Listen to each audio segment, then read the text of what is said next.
The story you are about to hear is true. Only the names have been changed to protect the innocent. NBC brings you Dragnet.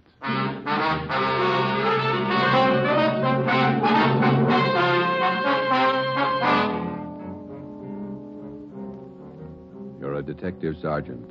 You're assigned to homicide. Somewhere in the tangled web of your city, there's a killer on the loose. A young woman has been brutally murdered. The weapon, a steel bludgeon. Your job is to get him. Dragnet, the documented drama of an actual crime, investigated and solved by the men who unrelentingly stand watch on the security of your home, your family, and your life. For the next 30 minutes, in cooperation with the Los Angeles Police Department, you will travel step by step on the side of the law through an actual case from official police files. From beginning to end, from crime to punishment. Dragnet is the story of your police force in action.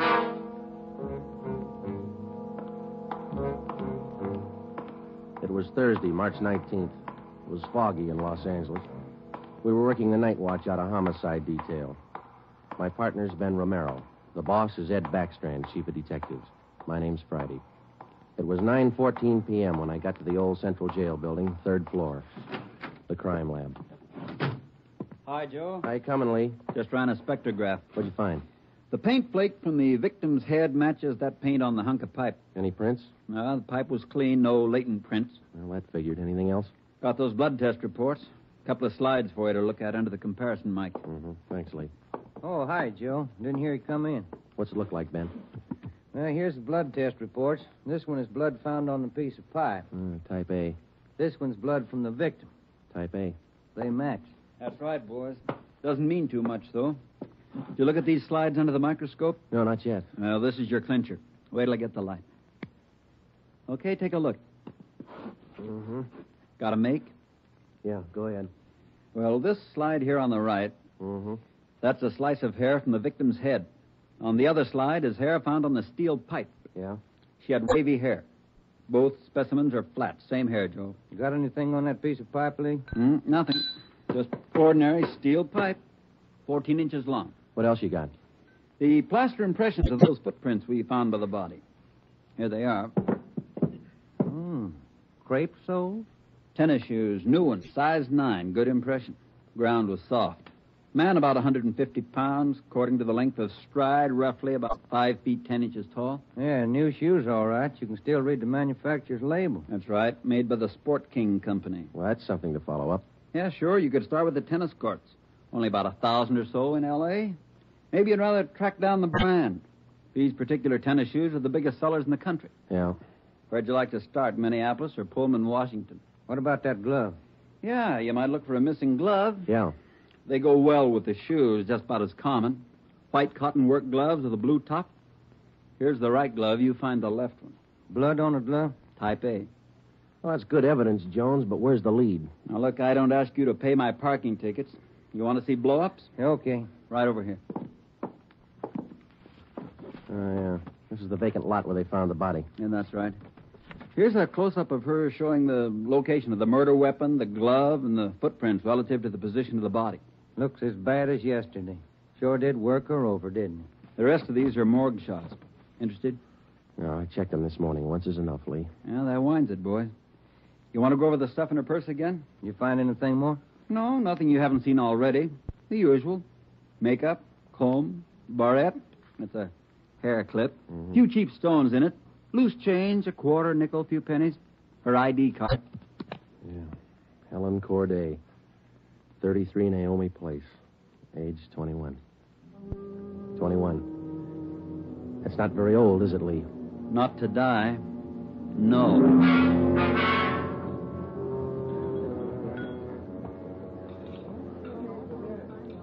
Helen Corday. Who could kill Helen Corday? Why? Why do you say that, Mr. Meyer? Well, people kill for money. They kill for love. Helen Corday had none of these. No boyfriend? Not in here. No, she was a good worker. 5 different waitresses the union sends me 1 month. 5! Did the union send Helen to you? Oh, sure. All the girls come from the union, but none like Helen. Oh, she was sweet, honest, and courteous. Mr. Meyer, did you know anything about her personal life? Only that she was a good worker. Everything else she took home with her from this place. Did she ever mention any men to you? Anyone at all? No gentleman, not one. No. How much money did she make here? I paid her $26.50 a week, every Tuesday. Not much salary for so much work, but the tips are very good here. Nice customers. Mm-hmm. Nice. This her home address, 33 Naomi Place? 33 Naomi, that's right, yeah. Thank you very much, Mr. Meyer, for your time. I wonder what kind of a person does things like that. Who could kill Helen Corday? Everybody liked Helen. Helen Corday? I never liked her. Come on in the office, boys, where we can talk. Never liked her because I never knew her. You the head of the union? I'm just a steward, and I know most of the girls. This Corday girl, what'd she look like? Small brunette, about 5'3". Here's a picture.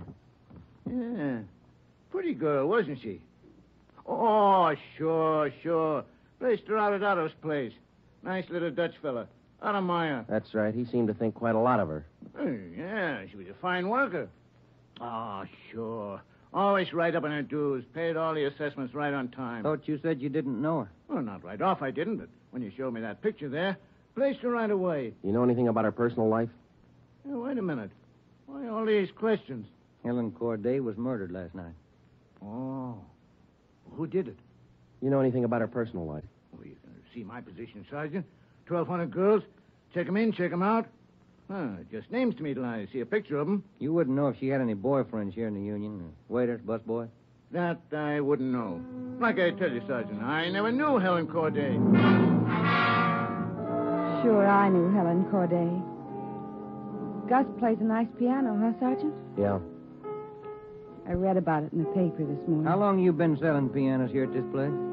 About as long as I knew Helen. 3 years. How'd you find me?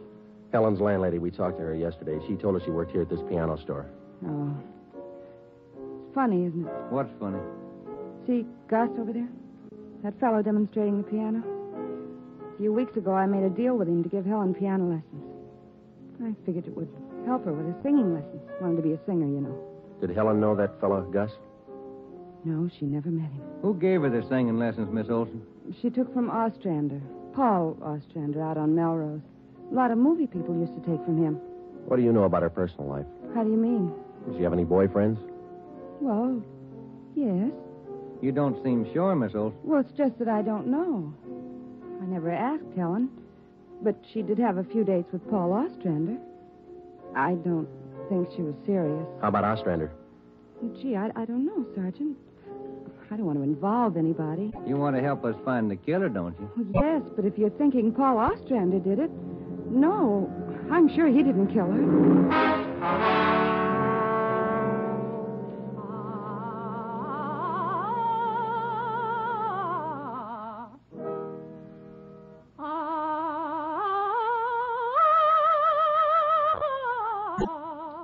That's all for today, Victoria.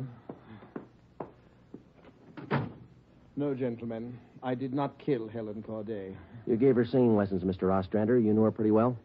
Yes, I gave her voice coaching for about 1.5 years.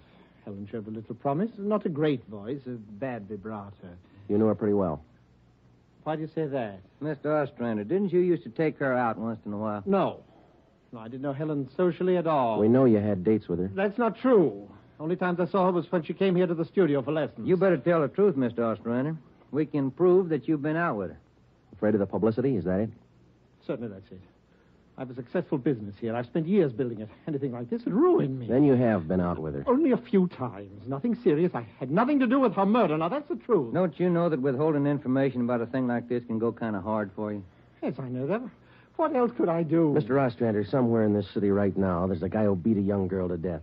He crushed her skull with a piece of steel pipe. We need every bit of information we can get to track him down. I know that, sir. You could have come to us. We wouldn't run to the newspapers with it. If the information's confidential, that's the way we treat it. Most of the time, it's the people who run to the newspapers first. Then they come to us. That's right, Mr. Ostrander. People are their own press agents. Sergeant, I'd like to know what right you have to invade my privacy and lecture me on my civic duty. All right, I'll tell you what right, Ostrander. We want the man who murdered Helen Corday. I got as much right as he had at 12:14 this morning. Come on, Joe. Yeah. Thanks, Mr. Ostrander. Sorry if I invaded your privacy.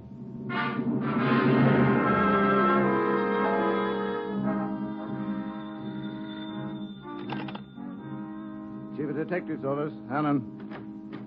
No, I'm sorry, ma'am. You got the wrong extension. Try 2511. You're welcome. Hi, Friday, Romero. Chief's been looking for you. Thank you, Mike.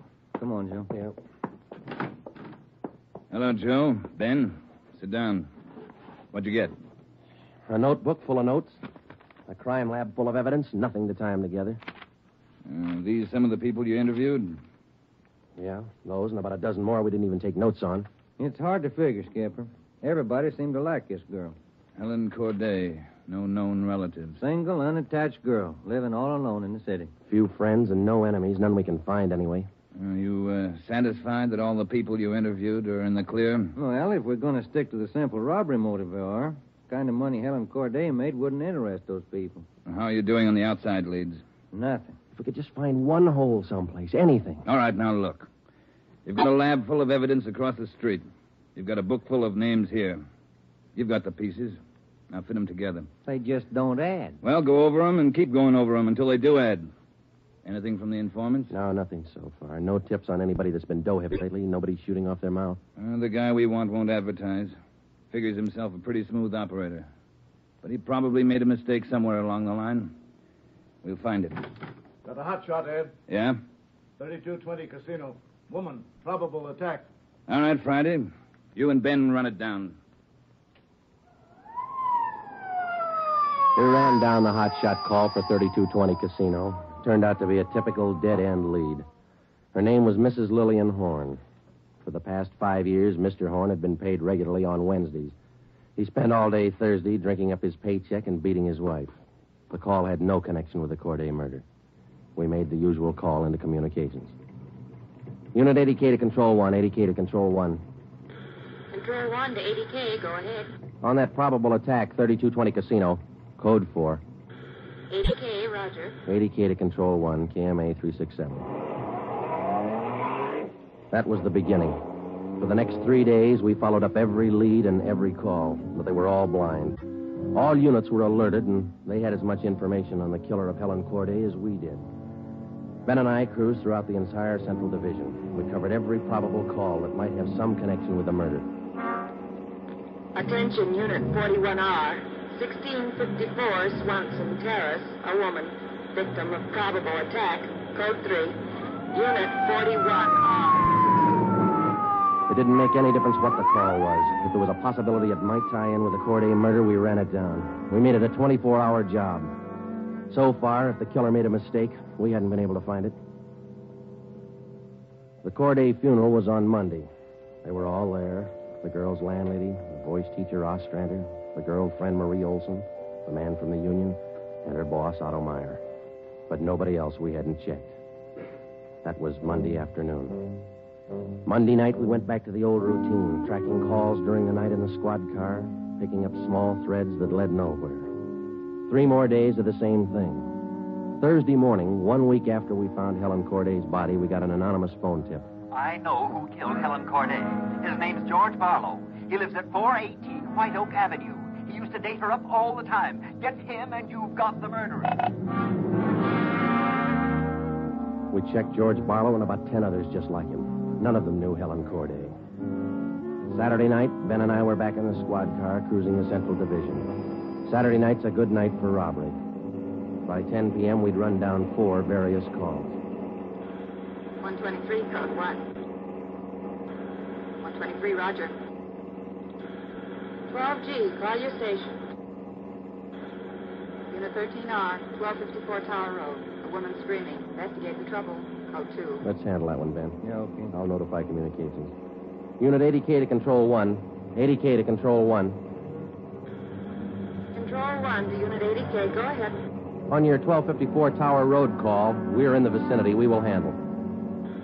80K, roger. 80K to Control 1, KMA 367. Let's go, Ben. Control 1 to 13R. Disregard your last call. Handled by 80K. Yeah, it should be right about here. Oh, here it is. 1254. That man is trying to kill me. He's running down the street. Where? He's getting to that corner, see? He tried to kill me. Come on. Where'd he go, Joe? Turn right at the next corner. That's him up ahead. He's got a good lead on us. Hit the siren. He's gaining, Joe. Took a left at the next corner. Oh, he isn't going to stop. Close in as tight as you can, Ben. Down to the floor now. Swing out to the left a little. I'm going for his tires. Right. All right, that'll slow him down. Pull up on him. Yeah.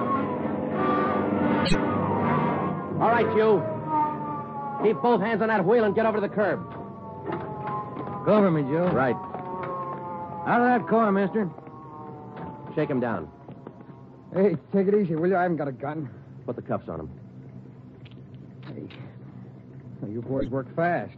What am I doing with the gas chamber? Just save that, mister. It's pretty rough treatment for speeding. All right, come on, you. Look, I got a right to know where you're taking me. What's the charge? We'll let the girl tell you. What girl? You just sit there and be quiet, huh? Oh, I know where you're going. The place back on Tar Road. Well, I asked to use the phone. The girl slammed the door in my face. I don't know what you cops are trying to prove. I just wanted to use the phone, that's all. I even tried to scare her a little. I told her I'd hit her over the head if she didn't let me use the phone. It's a laugh, huh? All right, you get out. Yeah, I suppose so. Get out. Hey. I got nothing to hide. That little girl's gonna lie. You know that, don't you? Who's there? Police officer. It's the man.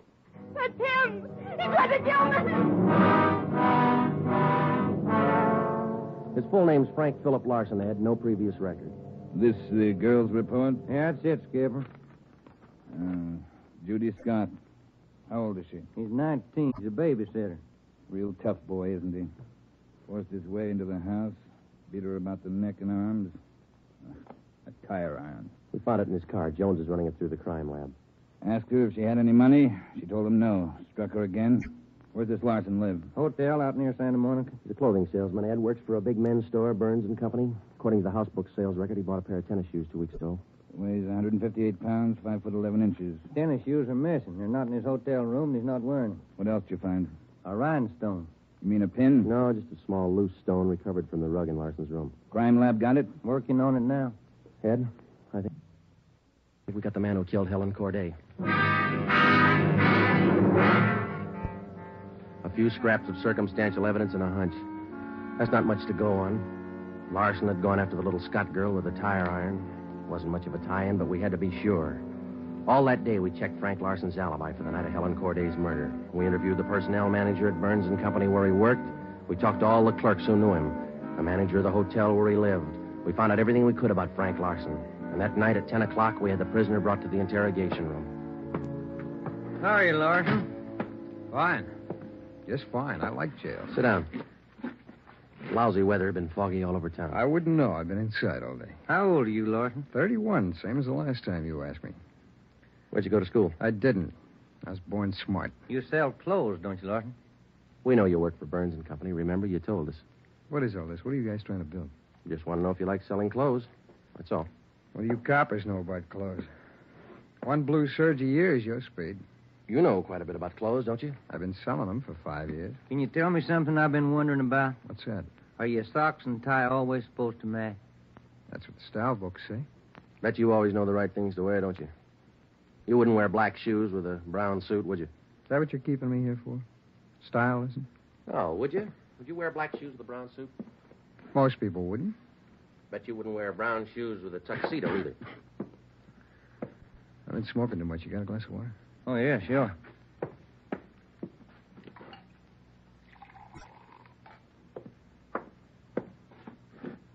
There you are, Larson.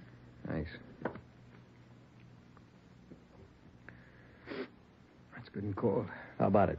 Would you ever wear brown shoes with a tux? Nobody would. That's a navy blue flannel you got on there, isn't it? Yeah.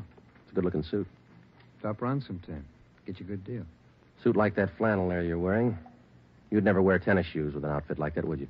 What do you think? I think you did. I think you wore them the night you killed Helen Corday. Who? Maybe you didn't have the blue suit on, but you were wearing tennis shoes, Sport King, size 9. Sell for $5.95. You picked them up at a discount. Cost you $3.25. Where'd you get that? Out of the house book, Burns and Company. You wouldn't have those shoes around now, would you? We couldn't find them in your hotel room. Your boss, Mr. Craig, used to think a lot of you, Larson. Before you started drinking on the job, your commissions used to run pretty high up the last couple of months. What happened? That cheap ride get to you? Well, you two really nosed around, didn't you? When are you going to tell me what I eat for breakfast? Cornflakes, cup of coffee, donut, sometimes 2 donuts when you're hungry. Elsie waits on you at the Royal Cafe. She gets a dime tip. Can I have some more of that water? Help yourself, there's a cooler. They're good and cold. How about it, Larson? Where are the tennis shoes? They wore out. In 3 weeks? Can't be very good tennis shoes. No, they didn't wear out. What'd you do with them? You know all the answers. You figure it out. We know you bought the tennis shoes. We don't know where they are now.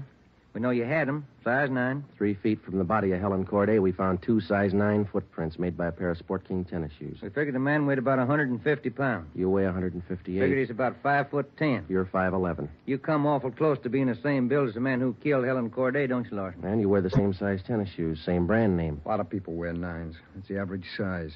They sell a lot of Sport Kings, too. Everybody wears them. If we could find your pair, might make a difference. Doesn't mean your tennis shoes made the prints with the body. Doesn't prove it didn't, neither. What'd you do with them, Larson? I threw them away. That's too bad. Might make a difference. No, what difference could it make? I threw them away, that's all. Now, how about the mate to this glove? I never saw it before. Found this right-hand glove by the body of Helen Corday.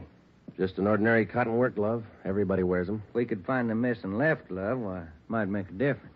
Size medium. That's average, too, isn't it, Larson? I never sold work gloves. I wouldn't know. No, but you bought work gloves, haven't you? Not a pair of those. Mean like this, don't you? We only got one. What kind of work gloves did you buy? I didn't buy any. You just said you did. I never said I bought any work gloves. You bought tennis shoes, though, didn't you? I told you I bought the tennis shoes. Didn't I tell you I bought them? No, you didn't tell us. We told you. Found out from Burns and Company where you work. All right, you told me. I bought them. You know that. Same kind of tennis shoes that made footprints by Helen Corday's body. It wasn't me. Then why won't you tell us what you did with the I've shoes? already told you I threw them away. They were only 3 weeks old. Must have worn out awful fast. I didn't say they wore out. They got too dirty. No, you told us they wore out. Remember, Larson? I don't remember what I told you, but I don't have them now. We know you don't have them now. Where are they? He told us. They got too dirty. Right, Larson? Yes. Yes, that's what I said. Anyhow, you haven't got them now. No, I haven't got them now. All right, now, just for the record, Larson, which was it? Did they get too dirty or did they wear out? Whatever I said before. You said both before, Larson. All right, I said both. You haven't got anything on me. We got that little Scott girl statement from last night. She says you tried to kill her. She's lying. I told you she'd lie, didn't I? I only wanted to use the phone. She says you hit her with a tire iron. Did you hit her with that iron? No, I only tried to scare her. I didn't hit her with anything. Then how'd you get those marks around her neck and arm? Police doctor says they were made by that tire iron. I don't care what your doctor says. I didn't hurt her. Now, what do you mean, Larson? You didn't hurt her or you didn't hit her with that tire Neither iron? one. I just wanted to use a phone. How'd you know she had a phone? I didn't know if she had a phone. I just went up to find out. To find out what? To find out if I could use her phone. Thought you said you didn't know if she had a phone. I don't know anything the way you twist everything around. Sorry, Larson. We only want the truth. How about a cigarette? Yeah, I could use one. Here's a light. Larson, where were you Wednesday night, March 18th? How many times you going to ask me that same question? Just want to make sure we got it right. I told you this morning. I went to a show. I got out about 11, had a beer, and I went home. What time did you get home? About 11:30. Did you stay home? I went to bed. What'd you see at the show? I never remember the names. You ought to try to remember this, and it's pretty important. Well, it was a deluxe theater. It was Spencer Tracy and something. What was on when you walked in? The news. I never go in the middle of a picture. Neither do I. Spoils them for me. Yeah, that's right. The girl in the box office doesn't remember seeing you go in. What'd she know? It was Keno night. There was a big crowd. Did you win anything? I never do. Anybody hit the jackpot? I don't remember. They give away a lot of money at those neighborhood theaters. I always remember who hits the jackpot. Well, all right, you do. I don't. Do you remember if anybody won the jackpot? I told you, no. Did they have a jackpot at that show? I guess they do. I don't know. You knew it was Keno night. You should know if they had a jackpot. Maybe they had a jackpot. I don't know. I went out for a smoke. You said the cartoon was on when you walked in. Why do you always twist what I say? I told you the news was on when I went in. You remember anything about the newsreel? It was 10 days ago. How do I know what was in it? I only know it was a newsreel. That's all. You're lying, Larson. We checked your alibi. The manager of the theater had to cut the newsreel Wednesday night because the show was running long with Keno night. You didn't go to the show Wednesday night, did you? All right, maybe I didn't. I don't remember. What's the difference? The difference is you could have been in that vacant lot the same night, the night Helen Corday was murdered. I didn't kill her. You can't prove I did. Interrogation room, Friday. Hiya, Jones. It did, huh? You're positive. Yeah, okay. Thanks, Lee. Sure you don't want to tell us what you did with those tennis shoes? I'm not going to go back over all that. I've told you guys all I'm going to tell you. You know how the Corday girl was murdered? How would I know? I don't know anything about it. She was on her way home from work, as usual, about midnight. Of course, you were home in bed about that time. But you didn't go to the show that night, Larson. On her way home, Helen Corday always took a shortcut across a vacant lot. She was about halfway through the lot when the murderer tried to grab her purse. She screamed and he struck her. Hit her several times with a piece of steel pipe 14 inches long. He beat her to death with that piece of steel pipe. Then he dropped the pipe in the right-hand cotton work glove. He left 2 footprints, size 9, Sport King tennis shoes. I know all that. Well, here's something you don't know. When the killer scooped the paper money out of that girl's purse, he accidentally took along a loose rhinestone. A stone that fell out of a cheap barrette in the bottom of her bag. He carried that stone home with him. When he reached in his pocket to pull out the money he stole from her, the rhinestone fell on the floor. So? We found that rhinestone on the rug in your hotel room. Well, I haven't lived in that hotel room all my life. Maybe the tenant before me dropped it there. No, not this one. We checked the cement that held it in that barrette. It matches the glue on the stone. No, Larson, that rhinestone came from the hair clip that Helen Corday wore before she was murdered. And that's enough to take you to the district attorney with. What am I supposed to say? We want you to tell us the truth. Why did you kill Helen Corday? Yeah. You want the sandwiches and coffee now, Sergeant? Bring them in, Mike. Looks like we're going to be here a long time. Yeah, I brought you ham, cheese, and liverwurst. And some fruit. Coffee's black. Cream and sugar on the side. Thank you, Mike. Ah, it looks good. What kinds you want, Larson? Ham, cheese, or liverwurst? Oh, you're not hungry? Okay. Sandwich, Joe? No, thanks. I think I'll have an apple, huh? Yeah. Okay. I fixed you a plate there, Larson. Coffee's right here. It's a fine apple. Nice and fresh. This a Washington apple? I don't know. Is that coffee hot enough? No, it's fine. Where'd Mike pick these up? Well, across the street. Eddie's? Yeah, Oh, it tastes good. Well, drink your coffee anyway, Larson. It's getting cold. All right! I didn't want to kill her. She screamed and I hit her. All I wanted was her purse. That's all I wanted. She wouldn't give to me. She had to fight back, so I hit her. I didn't want to kill her. All she had to do was give me the purse, and I wouldn't have hurt her. I was drinking, and I didn't know what I was doing. I was drunk. I didn't mean to kill her. I didn't mean to kill her. Mike. Yeah, Joe? Stay with him. We'll call the stenographer.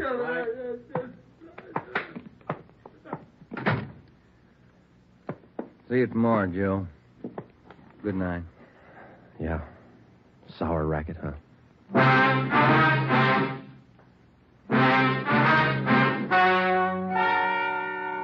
The story you have just heard is true. Only the names were changed to protect the innocent. Frank Philip Larson was tried and convicted of murder in the first degree. He was executed in the lethal gas chamber at the state penitentiary.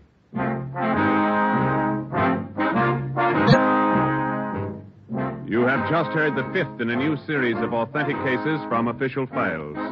Technical advice for Dragnet is furnished by the Los Angeles Police Department. Tonight's program is dedicated to Police Officer Charles A. Brady of the Chicago, Illinois Police Department, who on the night of September 2nd, 1945, gave his life so that yours might be more secure.